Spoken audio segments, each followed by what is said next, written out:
ज्या विद्यार्थ्याला जन्मताच कमरेपासून पाय नसतात किंवा शरीर नसतं, असा विद्यार्थी जगामध्ये मोटिवेशनल स्पीकर बनतो, एक रनर बनतो, एक कुस्तीचा पहिलवान बनतो आणि अनेक विजेता जिंकून जगाला मार्गदर्शन करत असतो. नमस्कार, जनता न्यूज बीड या चॅनल मध्ये आपलं स्वागत आहे. मी ॲडव्होकेट अजमेर सर. आज आपण जिऑन क्लार्क या व्यक्तीची महत्वपूर्ण माहिती पाहणार आहोत. ही प्रेरणादायी कहाणी आपल्या सर्व विद्यार्थ्यांना, मुलांना आणि नातेवाईकांना आणि मित्रांना मार्गदर्शन ठरणार आहे. ज्या वेळेस आपल्याला परीक्षेमध्ये किंवा इतर गोष्टीमध्ये कमी मार्क पडत असतात, त्यावेळेस आपण खचून न जाता आयुष्यामध्ये कसं ध्येय गाठू शकतात ही गोष्ट आज पाहणार आहोत. सगळ्यात महत्वाचं आहे म्हणजे हे सोशल मीडियावर गाजले म्हणजे ह्यांच्या या टॅटूमुळे. या टॅटूचा अर्थ आहे नो एक्सक्युजेस. No excuses.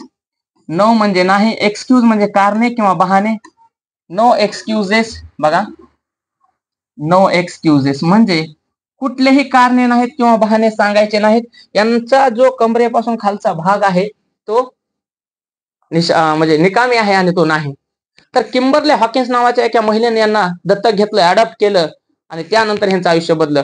ज्यावेळेस हे ह्या आदू शरीरानं जन्म घेतले, दिव्यांग शरीरानं जन्म घेतला, त्याने अनेक पालकांनी त्यांना दत्तक घेतलं, पण त्यांना लगेच काही महिन्यांना परत केलं, अनाथ आश्रम मध्ये पाठवलं, ऑर्फन हाऊस मध्ये सोडण्यात आलं. अनेक पालकांनी, आईनी त्यांना दत्तक घेतलं आणि सोडलं. त्यांना असं वाटलं की आपल्याला कुठले आई वडील बनलेच नाहीत जे आपल्याला दत्तक घेतील. पण किंबर्ले हॉकिन्स या महिलेनं शेवटी त्यांना दत्तक घेतलं आणि त्यांच्या ह्या जिद्दीला सहकार्य केलं. शाळेतले सर जेव्हा त्यांना विचारतात की तुला आयुष्यामध्ये काय बनायचंय, तर तो दोन्ही कमरेपासून पाय आणि शरीर नसणारा व्यक्ती म्हणतो की मला रेसलर बनायचंय. आणि एक दिवस ते सर्वात मोठं अमेरिकनचे फ्री रेसलर म्हणून आज जगविख्यात आहेत, जिऑन क्लार्क. तर ते रेसलिंग मध्ये अनेक मेडल सुद्धा त्यांनी जिंकलेले आहेत. तर या गोष्टीकडून आपल्याला अशी गोष्ट शिकायची आहे मित्रांनो की बघा, ही व्हीलचेअर आहे आणि ह्या व्हीलचेअर म्हणून यांना इथून खालचं शरीर नाही, तरी त्यांनी बॉडी बिल्डिंग बनवली. हातानं रेस करतात आणि कुस्ती सुद्धा खेळतात. अनेक त्यांच्या क्लिप सोशल मीडियावर व्हिडिओ सुद्धा उपलब्ध आहेत.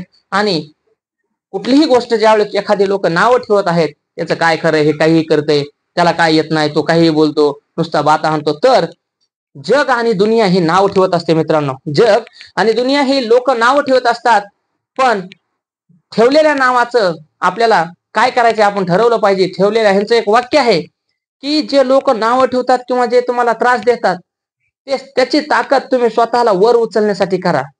लोग नफरतें फैलाते रहते हैं, लोग बातें सुनाते हैं, लेकिन उसी नफरत का इस्तेमाल आप अपने आप को खुद से ऊपर उठाने के लिए कीजिए. और नफरत फैलाने वाले लोग सबसे ज्यादा आपके प्रशंसक होते हैं, असं जिऑन क्लार्क यांचं म्हणणं आहे.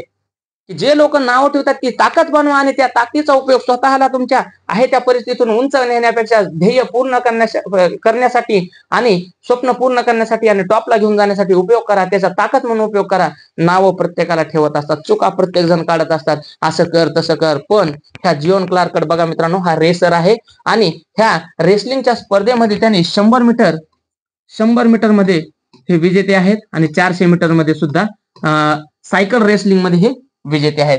No excuses. ज्या वेळेस असं वाटेल की माझ्याकडे सुविधा नाही, हा एक बहाणा आहे. ज्या वेळेस असं वाटेल की मी करू शकत नाही, हा सुद्धा एक बहाणा, एक कारण आहे, किंवा एक तुम्हाला सांगायचं एक काहीतरी निमित्त आहे, टाळा आहे. तर हा टॅटू त्यांनी त्यांच्या पाठीवर कोरलेला आहे आणि हा खूप प्रचंड व्हायरल झालेला आहे की कुठलीही परिस्थिती आली तरी मी कारण सांगणार नाही, बहाणा सांगणार नाही, आहे त्या परिस्थितीतून मी जिंकून दाखवणार. नो एक्सक्यूज म्हणजे कुठलाही बहाणा सांगणार नाही. तर असे काही जिद्दी लोक आहेत मित्रांनो. असे जिद्दी लोक पाहण्यासाठी व्हिडिओला संपूर्ण पहा आणि चॅनलला लाईक, सबस्क्राईब, शेअर करा. आणि आपल्या या महत्वपूर्ण स्टोरी बद्दल आपल्याला काय वाटलं ते नक्कीच कमेंट आणि शेअर करा. हे बघा, ही कुस्ती खेळत असताना जिऑन क्लार्क आहेत, तर ते इथून शरीर नसताना सुद्धा कुस्ती खेळत असतात. आणि ही त्यांची व्हीलचेअरच्या स्पर्धा आहेत. ते बॉडी बिल्डिंग करतात, त्यानंतर फ्लिप म्हणजे उडी मारतात किंवा जिमनॅस्टिक सुद्धा करतात. हे बघा, हे आहेत जिऑन क्लार्क. तर अशा लोकांकडून आपल्याला खूप प्रेरणा मिळत असते. फक्त आपल्याला महत्वपूर्ण गोष्ट आहे ती म्हणजे एक संधी काढून माहिती घ्यायची आणि अशी संधी जर आपण पाहिली तर ती सोडायची नाही. भेटूया एका महत्वपूर्ण पुढच्या व्हिडिओमध्ये. तोपर्यंत जय हिंद, जय भारत.